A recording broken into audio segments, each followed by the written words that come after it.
Oh yeah, yeah, Kangibiso. Merci. Assez. Alliance pour le changement. Assez. Le changement du Congolais et du Congo. Assez. Changement, changement, changement. Demain sera meilleur.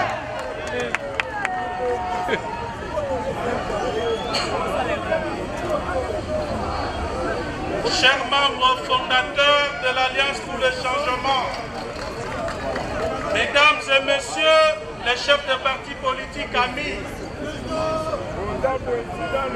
mesdames et messieurs les responsables des organes, structures et commissions permanentes du parti,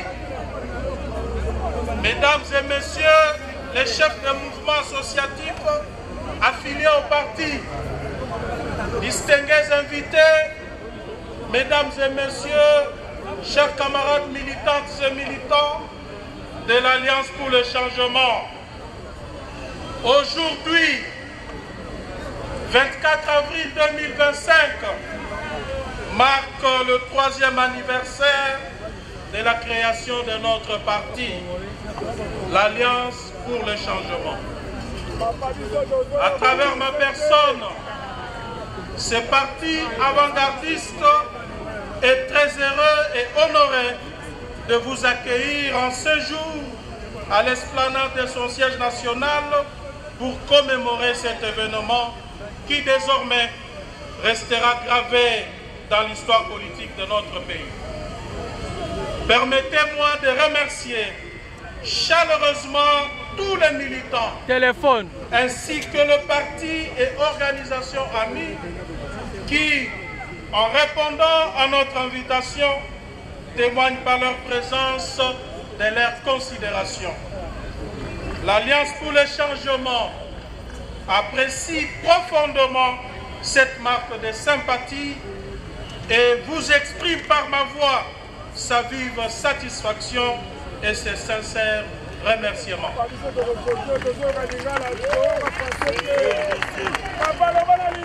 Nous sommes réunis ici non seulement pour célébrer le 3e anniversaire de notre parti, mais aussi pour rendre hommage à la force indomptable de notre mouvement, à la résilience de nos militants et à l'espoir qui brille dans le cœur de chaque Congolais. Il y a 3 ans, face à un pays en déliquescence, marqué par une politique arrogante, inconséquente, séparatiste et dépourvue de vision, menée par un régime impopulaire et dictatorial, animé par des acteurs opportunistes et incompétents, la lutte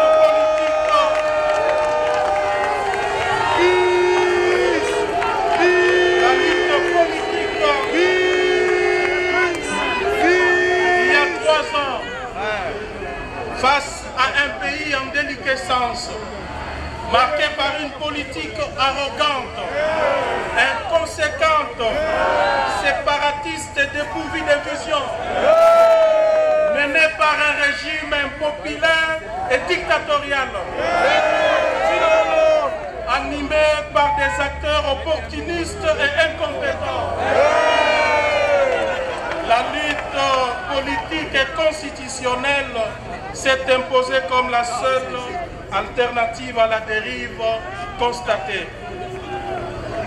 L'échec de la classe politique qui dirige notre pays depuis son accession à l'indépendance, avec un système politique à la fois prédateur et oppresseur, et la nécessité de la renouveler par des femmes et des hommes nouveaux, capables de sortir le pays de l'ornière dans laquelle l'a plongé le régime actuel, nous ont interpellés de nous battre pour un avenir meilleur. Un avenir où chaque voix compte, où tous les citoyens sans distinction de tribus ni de provinces ont droit de bénéficier du fruit de la redistribution du revenu national et du vivre dignement. Aujourd'hui, force est de constater que cette vision rencontre largement l'adhésion des Congolais. La pertinence et le sérieux des analyses et prises de position de notre parti suscitent respect et admiration sur la scène politique nationale.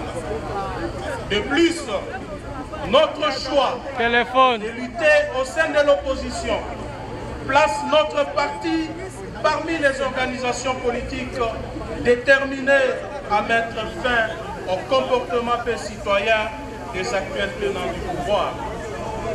Mesdames et messieurs, distingués invités, chers camarades, 3e anniversaire bien sûr, mais aussi 3 ans de souffrance, de menaces, d'intimidation, de répression brutale et de tous les mots dignes d'un régime dictatorial et antidémocratique contre notre parti et ses acteurs.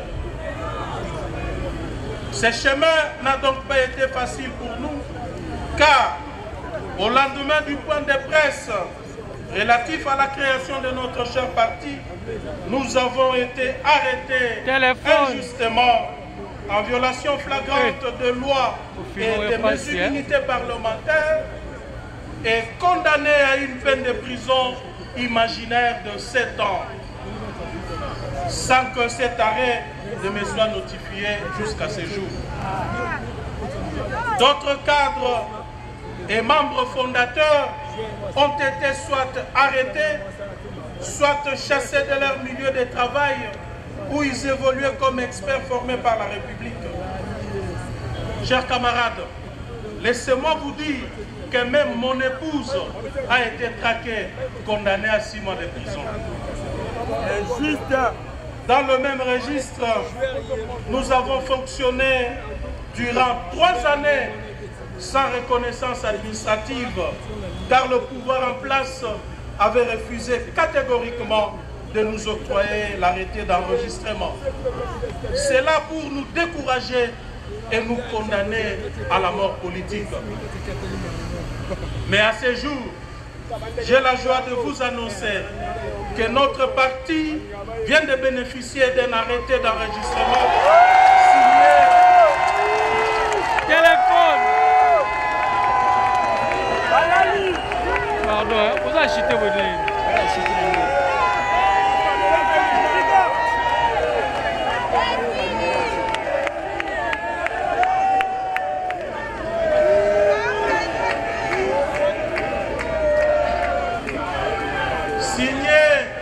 Vous vous en doutez, il y a 10 jours seulement. Je ne terminerai pas ce registre sans rappeler les attaques répétées contre notre siège par peur de notre montée en puissance, occasionnant plusieurs blessés graves et de nombreuses pertes en matériel. Toutes ces injustices, loin de nous briser, ont renforcé notre détermination et chaque coup porté contre nous a été un appel à la résistance. Chaque pierre lancée, chaque porte ou vitre de notre siège brisé a renforcé notre solidarité. Nous avons transformé la douleur en force, la peur en courage. Chers camarades, nous avons cru en ce rêve et aujourd'hui, il est devenu réalité. Ce chemin n'a pas été facile. Il a été parsemé d'obstacles, de doutes et de défis. Mais ensemble, nous avons franchi chaque étape portée par notre conviction et notre engagement. À vous, chers cadres et militants de l'Alliance pour le changement, je veux vous dire sincèrement merci.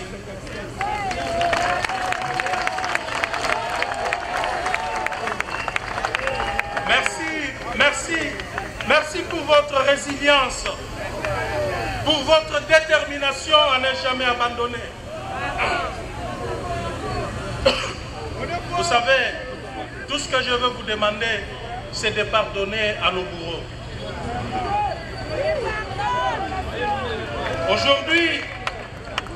Aujourd'hui, nous célébrons la grandeur de notre organisation.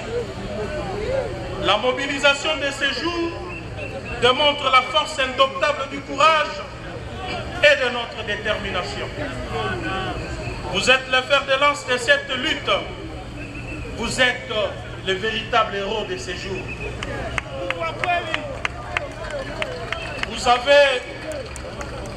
Vous avez prouvé que l'espoir est plus fort que la peur et que la solidarité est plus puissante que la répression. C'est d'ailleurs grâce à vous, grâce à votre résistance, que je suis libre aujourd'hui.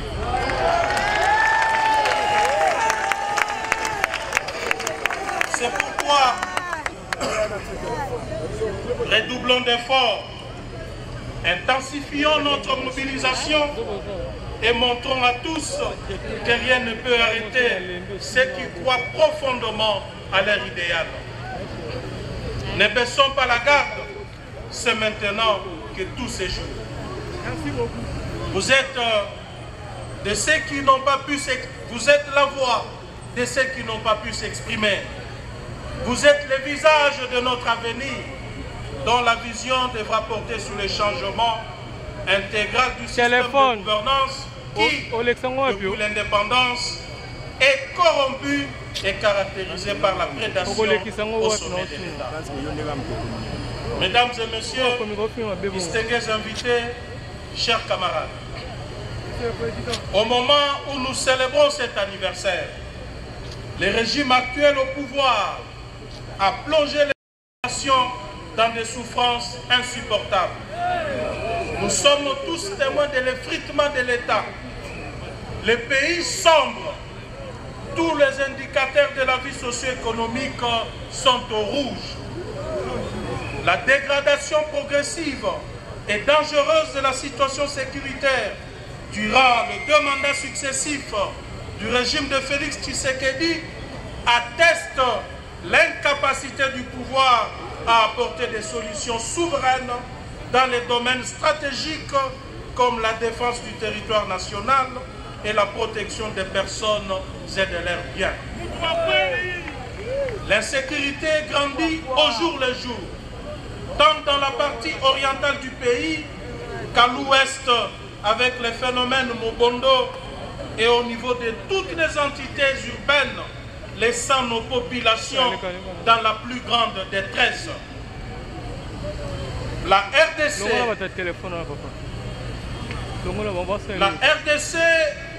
est parmi les derniers pays de la planète en ce qui concerne l'indice de développement humain, pendant que le régime en place présente à la population de faux chiffres de croissance. Au lieu de la transparence et la responsabilité, nous avons vu se développer l'opacité et l'impunité. On assiste donc à des statistiques mensongères contredisant un échec puissant dans la fourniture des besoins sociaux de base en faveur de la population, à l'instar de l'eau, l'électricité, l'éducation, l'emploi, la santé, l'alimentation et j'en passe. Il en est de même de l'absence de services publics de qualité. Toutes les routes du pays, et même celles de la capitale, sont en piteux état, confirmant le manque cruel des infrastructures en faveur de nos populations. La menace de famine à des millions de compatriotes dans certaines parties du pays, comme le Grand Kasaï et le Grand Kivu, affectés par la guerre et l'abandon de populations concernées et déplacées à la solde des partenaires extérieurs, entraîne une pauvreté et une misère généralisée, ainsi qu'une cherté de vie sans pareil. L'unité nationale est brisée et la division éhontée de la population par les tribalismes institutionnalisés, entament honteusement la cohésion nationale. Notre pays assiste davantage à un recul considérable en matière de respect de la liberté de la presse, de la liberté d'expression et même de toutes les autres libertés fondamentales garanties par notre Constitution. L'image de la RDC est désormais ternie. Ternie au niveau international par la politique d'oppression du régime, motivée par des accusations de faux complots et des montages grossiers contre certains leaders de l'opposition. La mauvaise gouvernance politique et économique, consacrant en 6 ans de gestion seulement le plus grand nombre de scandales financiers jamais connus de tous les régimes qui se sont succédés à la tête de notre pays. Les Congolais sont impuissants face à l'instrumentalisation de l'appareil judiciaire et des services de sécurité civile et militaires pour des fins personnelles. Les antivaleurs telles que la corruption, la concussion, les détournements des deniers publics, les népotismes, le clientélisme et les mensonges sont devenus la norme. Les nominations à des postes clés ne se font plus sur base du mérite, mais sur des considérations personnelles, politiques et tribales. Les compétences sont sacrifiées sur l'autel des intérêts partisans, avec pour conséquence miner l'efficacité de nos institutions et de compromettre l'avenir de notre pays. Comment pouvons-nous espérer un changement positif lorsque ceux qui sont censés diriger notre nation sont plus préoccupés par leur propre enrichissement que par le bien-être de la population? Fort de ce qui précède, le régime en place a pris l'option de réduire le peuple au silence au moment où eux et leurs familles, leurs amis et leurs partenaires financiers mafieux pillent les caisses de l'État et les ressources naturelles du pays. La dette publique dans notre pays explose vers la hausse et on assiste chaque jour au phénomène de nouveaux riches en millions, voire en milliards de dollars. Milliards de dollars américains. Mieux de nouveaux voleurs, arrogants et cupides devant une impunité.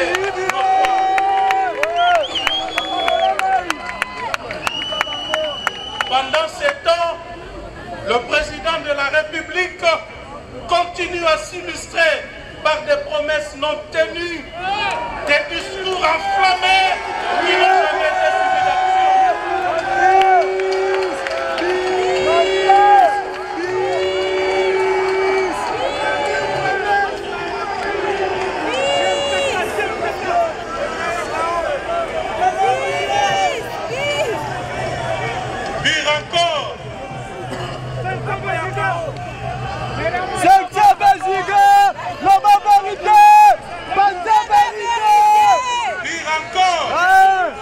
Le régime en place, qui a lamentablement échoué, a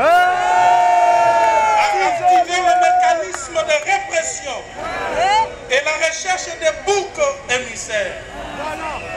Ils se servent des problèmes sécuritaires que connaît notre pays à l'Est comme prétexte pour mettre de côté la Constitution, les lois et les règlements de la République et fonctionnent à l'image d'un régime totalitaire ou d'exception. Ce régime voit les complots partout. Et à ses yeux, tous ceux qui ne sont pas d'accord avec leur manière de gérer le pays sont considérés comme ennemis de la République.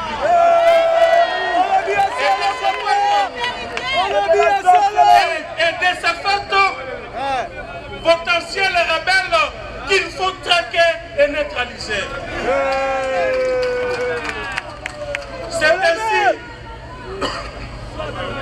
C'est ainsi qu'ils accusent, arrêtent et emprisonnent arbitrairement tous ceux qui gênent les visées autocratiques et tyranniques mises en place. C'est aussi ces mêmes visées autocratiques qui ont conduit le régime à la tentative de création du soi-disant gouvernement d'union nationale, dont le but est de rallier tout le monde derrière une vision qui n'existe pas, mieux une cause perdue d'avance.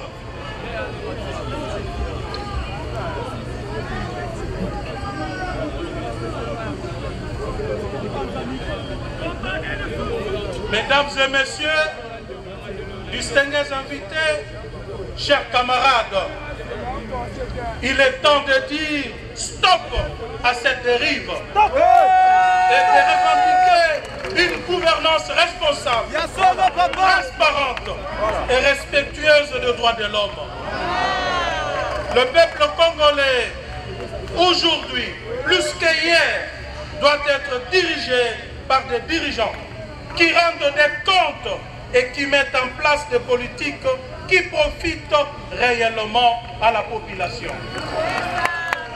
La RDC a besoin d'un leadership fort et clairvoyant qui place l'intérêt général au-dessus des intérêts personnels, un leadership qui valorise l'intégrité, la justice et l'équité.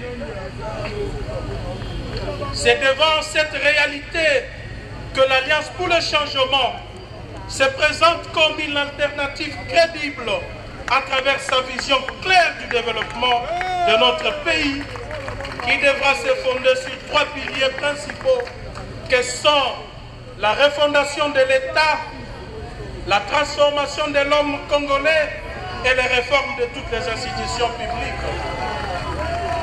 2.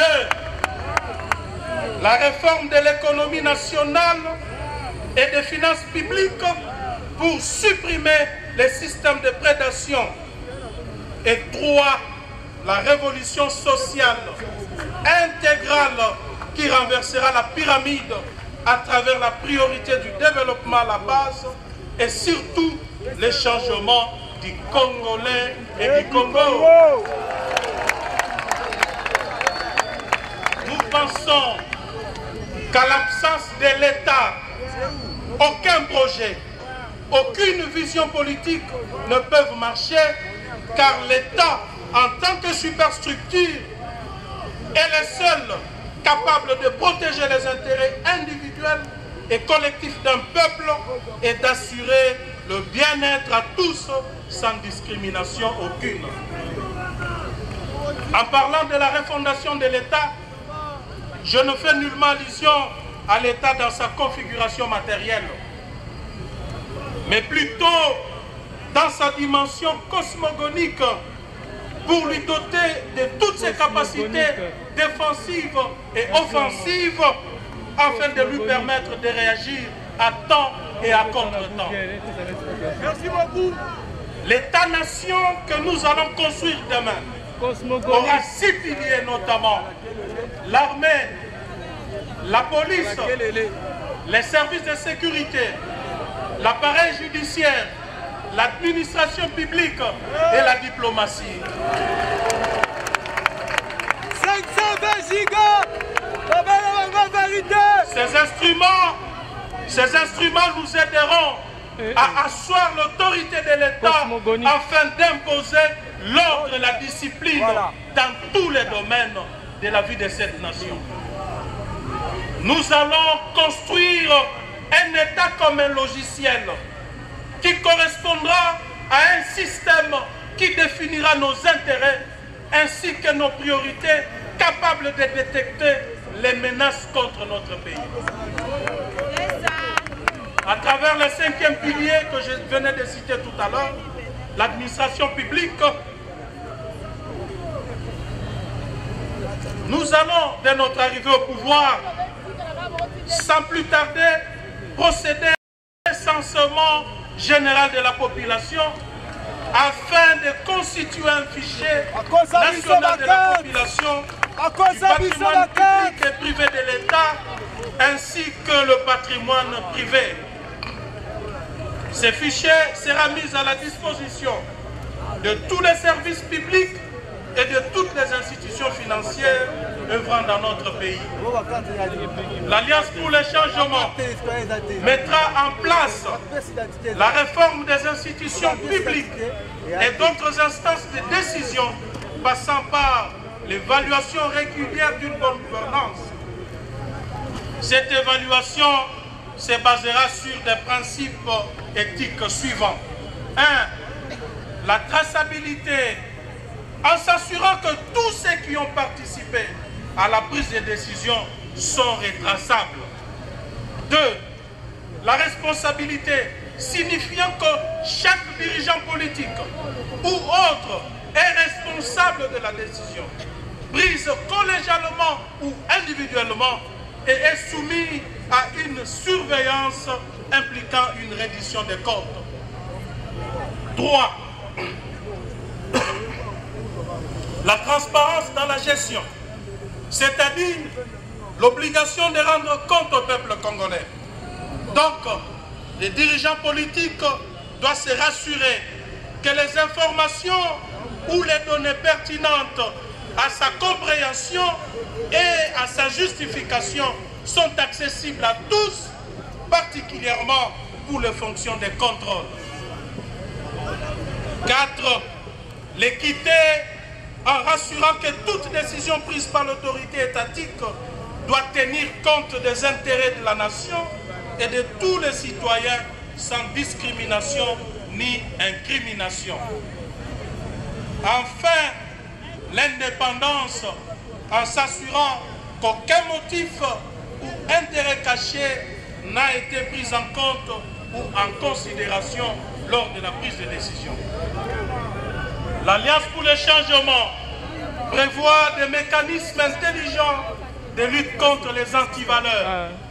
Je cite les injustices, la corruption, le trafic d'influence, l'impunité, les détournements des deniers publics, les crimes de guerre et crimes économiques, j'en passe.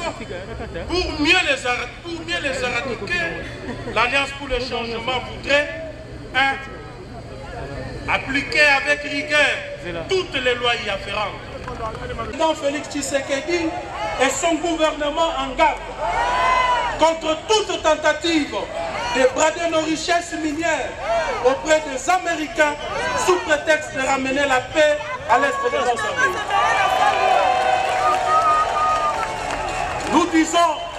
Nous disons aux Américains que l'incapacité du régime de Kinshasa à sécuriser les Congolais n'est pas due au manque de moyens, mais plutôt à la mauvaise gouvernance, la corruption, la concussion, les détournements des deniers publics.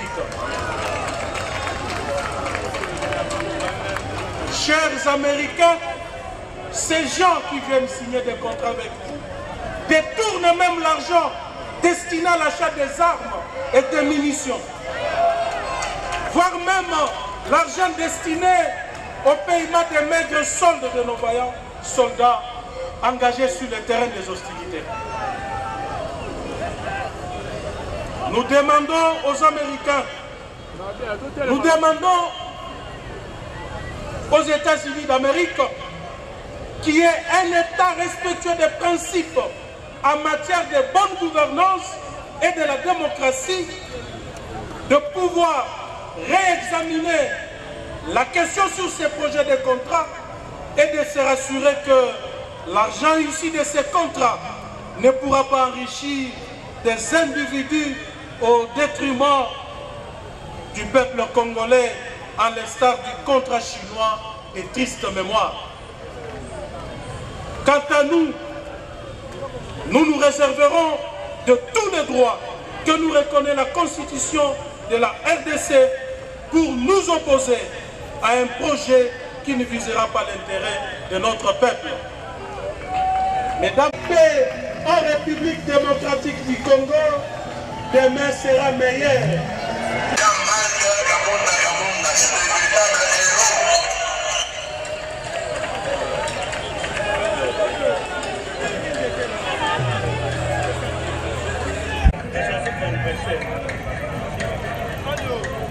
Merci beaucoup de nous avoir abreuvés de cette source intarissable. Voilà. Et donc, nous allons bientôt entonner l'hymne. Plutôt. Aujourd'hui, nous fêtons la 3e année d'existence de notre cher parti. Joyeux anniversaire à ces joyeux anniversaire. Otamae l'amour, Otamae l'amour, Otamae l'amour à ces. En anglais, happy birthday, happy birthday to you, happy birthday to you, happy birthday. Vos ovations s'il vous plaît, ma bonne Makassi, ma bonne Makassi. Nous allons, le président Albert Petit, le président